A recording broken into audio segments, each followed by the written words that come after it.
વિદ્યાર્થી મિત્રો, આજે આપણે ધોરણ 8 માં ગણિત વિષયમાં પ્રકરણ નંબર 1 સમ્ય સંખ્યાઓનો અભ્યાસ કરીશું. બરાબર? તો એ પહેલા આપણે ધોરણ 7 માં જે અભ્યાસ કર્યો એના વિશે ઉપર છેલ્લી માહિતી મેળવી લઈએ. તો આપણે ધોરણ 7 માં પ્રાકૃતિક સંખ્યા, પૂર્ણ સંખ્યા અને પૂર્ણાંક સંખ્યાઓનો અભ્યાસ કર્યો. હવે આપણે એમાં જોઈએ કે કઈ કઈ સંખ્યાઓ આવે છે. તો સૌપ્રથમ પ્રાકૃતિક સંખ્યાઓ. તો પ્રાકૃતિક સંખ્યાઓમાં ધન પૂર્ણાંકોનો સમાવેશ થાય છે. બરાબર? આપણને યાદ જ હશે ધન પૂર્ણાંકો. હવે પૂર્ણ સંખ્યા. પૂર્ણ સંખ્યાઓમાં 0 અને ધન પૂર્ણાંકોનો સમાવેશ થાય છે. પ્રાકૃતિક સંખ્યામાં ફક્ત ધન પૂર્ણાંકો, જ્યારે પૂર્ણ સંખ્યાઓમાં 0 અને ધન પૂર્ણાંકોનો સમાવેશ થાય છે. હવે આવશે પૂર્ણાંક સંખ્યા. પૂર્ણાંક સંખ્યાઓ. તો પૂર્ણાંક સંખ્યાઓમાં ધન સંખ્યાઓ, 0 અને ઋણ આ ત્રણેયનો સમાવેશ થાય છે. તો આમાં 0, ધન પૂર્ણાંક અને ઋણ પૂર્ણાંક આ ત્રણેયનો આમાં સમાવેશ કરી શકાય. બરાબર? આપણે આ બધું જાણીએ છીએ અને એના પછી આપણે ધોરણ 7 માં સમ્ય સંખ્યા વિશે પણ ભણી ગયા. તો આપણે સમ્ય સંખ્યા વિશે થોડું ઘણું યાદ કરી લઈએ.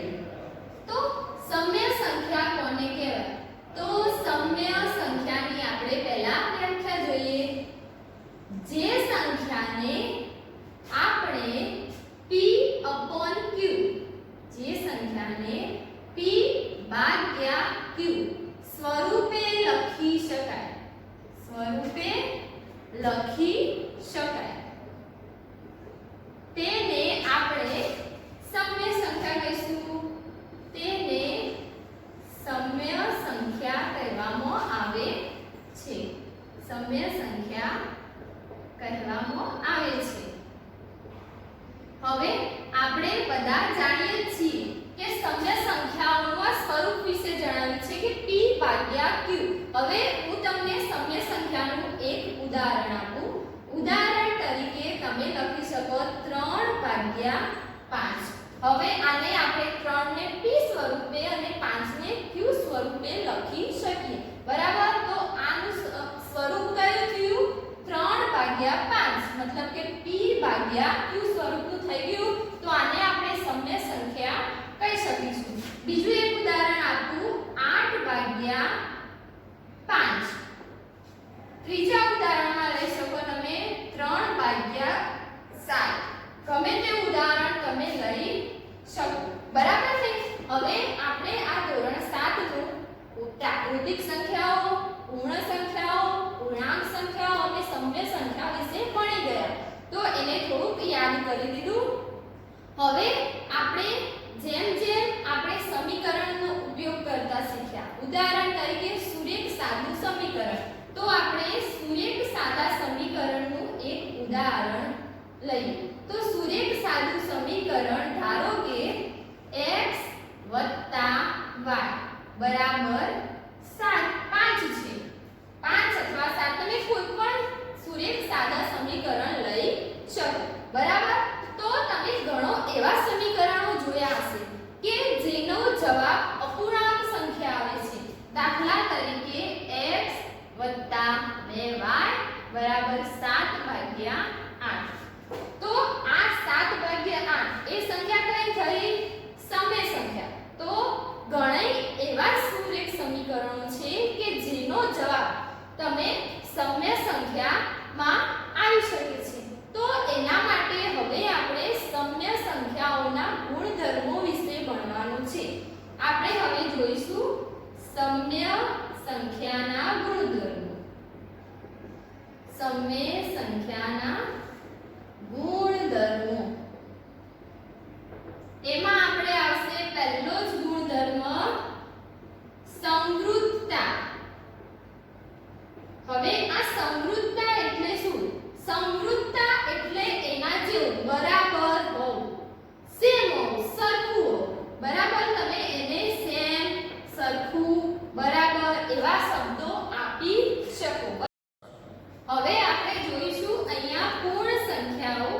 માટે બરાબર। તો પૂર્ણ સંખ્યાઓ માટે અહીંયા આપણે ચાર ક્રિયાઓ માટે જોવાનું છે સરવાળો બાદબાકી ગુણાકાર અને ભાગાકાર।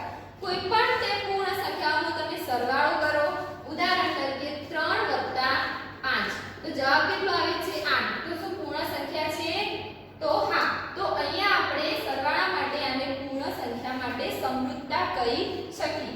એ જ રીતે હવે આપણે લઈશું બાદબાકી માટે 3 - 5 તો આમાં કશું જવાબ આવશે 2 મોટી સંખ્યાની નિશાની તો -2 શું પૂર્ણ સંખ્યાઓમાં આવે તો ના આવે બરાબર। તો આ બાદબાકી માટે સમૃદ્ધતા છે નહીં। હવે આપણે ઉદાહરણ તરીકે લઈશું ગુણાકાર માટે 3 × 5 કોઈ પણ સંખ્યાનો 0 સાથેનો ગુણાકાર 0 તો 0 શું પૂર્ણ સંખ્યામાં આવે તો હા। તો આપણે કહીશું ગુણાકાર માટે સમૃદ્ધતા છે। હવે ભાગાકાર માટે 3/5 તો તમે જવાબમાં 3/5 લખશો તો આ કઈ સંખ્યા કહેવાય સમય સંખ્યા। આ પૂર્ણ સંખ્યામાં આવશે નહીં। તો ભાગાકાર માટે આ ગુણધર્મ સમૃદ્ધતા ધરાવતો નથી। એ જ રીતે હવે આપણે વાત કરીશું પૂર્ણાંક સંખ્યાઓ। તો પૂર્ણાંક સંખ્યાઓ તમે કોઈ પણ લઈ શકો સરવાળો બાદબાકી ગુણાકાર અને ભાગાકારના માટે તમે ચેક કરી શકો। એક ઉદાહરણ તમને આપણે સરવાળા માટે લઈએ ઉદાહરણ તરીકે -2 + 0 તો અહીંયા બે અલગ અલગ ચિહ્ન છે શું થશે બાદબાકી મોટી સંખ્યાની નિશાની -2 એ જ રીતે તમે બાદબાકી માટે લો ગુણાકાર માટે લો અને ભાગાકાર માટે તમે ઉદાહરણ લઈને ગણી શકો છો। જો જવાબમાં પૂર્ણ સંખ્યા આવે તો સમજવાનું કે સમૃદ્ધતા છે। એ જ રીતે હવે સમય સંખ્યા માટે કોઈ પણ તમે બે સમય સંખ્યા લો અને એનો સરવાળો જો સમય સંખ્યા આવે તો તમે કહી શકો કે સમય સંખ્યા માટે સરવાળો સમૃદ્ધતા ધરાવે છે। ઉદાહરણ તરીકે 3/5 + 4/7 તો અહીંયા આપણે શું કરવું પડશે નીચે લસા લેવો પડશે। લસા કેટલો આવશે 35।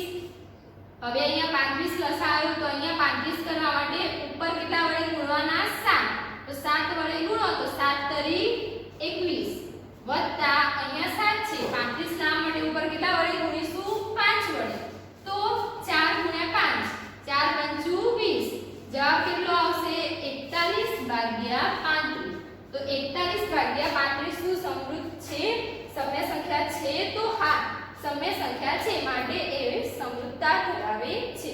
તો અહીં આપણે પૂર્ણ સંખ્યા માટે સરવાળો બાદબાકી ગુણાકાર ભાગાકાર એ જ રીતે પૂર્ણાંક સંખ્યા માટે સરવાળો બાદબાકી ગુણાકાર ભાગાકાર અને સમય સંખ્યા માટે સરવાળો બાદબાકી ગુણાકાર ભાગાકારનું ઉદાહરણ તમે કોઈ પણ લઈ શકો અને જો જવાબમાં એ જ સંખ્યા મળી રહે તો તમે કહી શકો કે સમૃદ્ધતા ધરાવે છે। હવે આજે આપણે બીજો ગુણધર્મ લઈશું। બીજો ગુણધર્મ છે ક્રમનો ગુણધર્મ।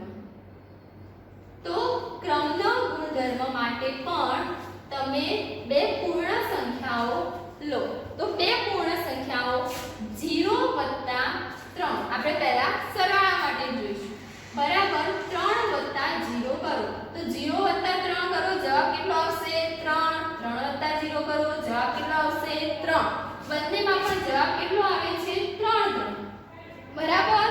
તો બંનેમાં કેવું છે સરખું તમે આનો ક્રમ ઉલટાવો છો અહીંયા પહેલા 0 છે પછી 3 છે જ્યારે આમાં પ્રથમ 3 અને પછી 0 છે બરાબર। તો પણ બંનેના જવાબ કેવા આવે છે સરખા બરાબર ને। તો આપણે આ સરવાળા માટે કહી શકીએ કે પૂર્ણ સંખ્યા માટે ક્રમનો ગુણધર્મ સમૃદ્ધતા ધરાવે છે। એ જ રીતે ધારો કે બાદબાકી તમે કરો તો બાદબાકી માટે તમે હવે આમ 3 લીધા છે -3 એને 3 હવે તમે આગળ કરી દો। અહીંયા તમે બીજું પણ ઉદાહરણ લઈ શકો તમને થાય કે એકના એક ઉદાહરણ રિપીટ કરો છો એના કરતા આપણે કોઈ નવી સંખ્યા વિચારીએ ઉદાહરણ તરીકે અહીંયા તમે લઈ શકો છો 1 - 3 બરાબર।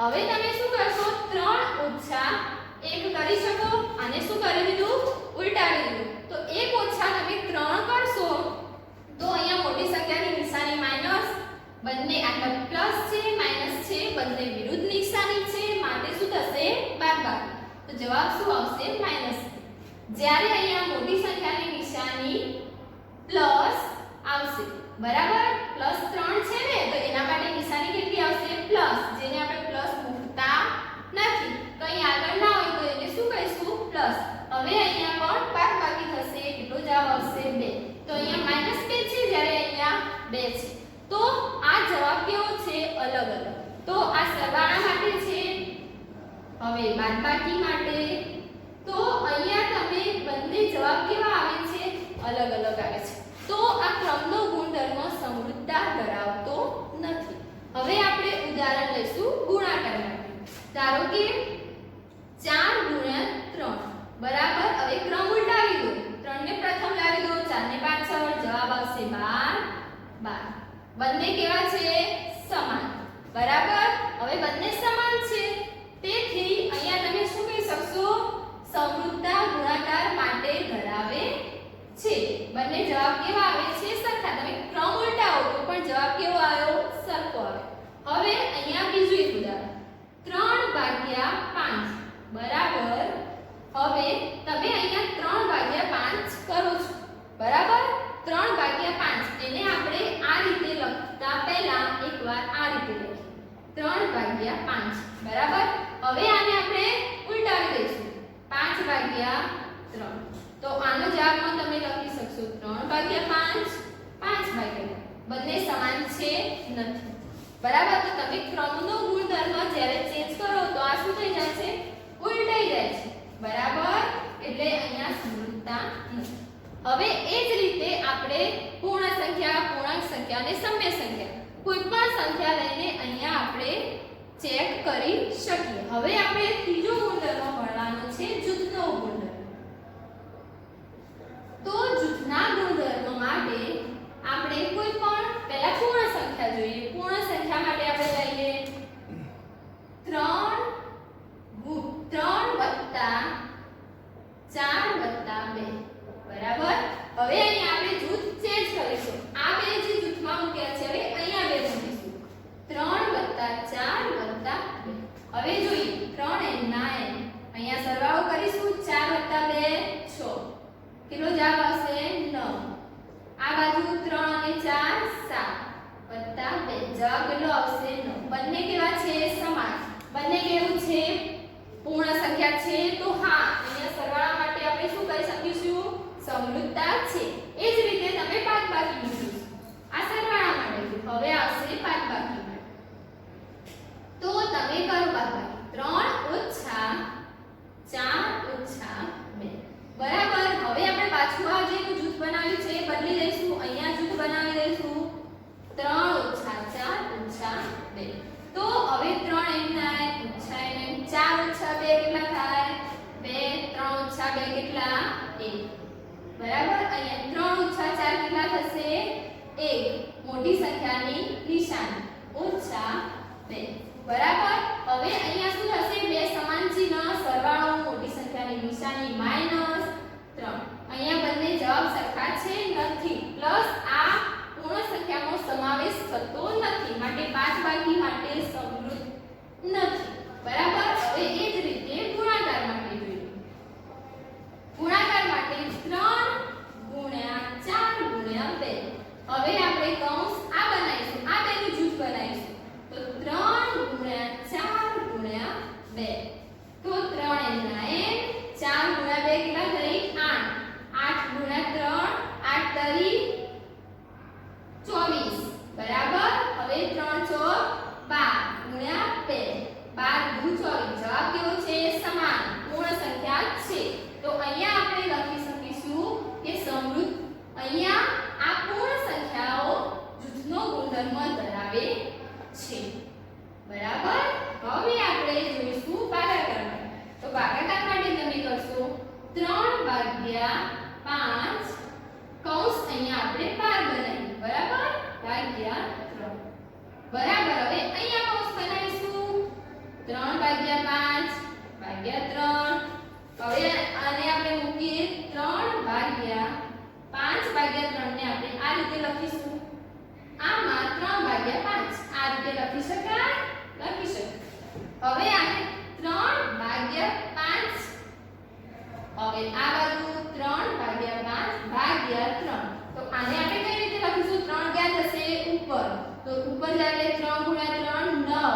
ભાગ્યા 5.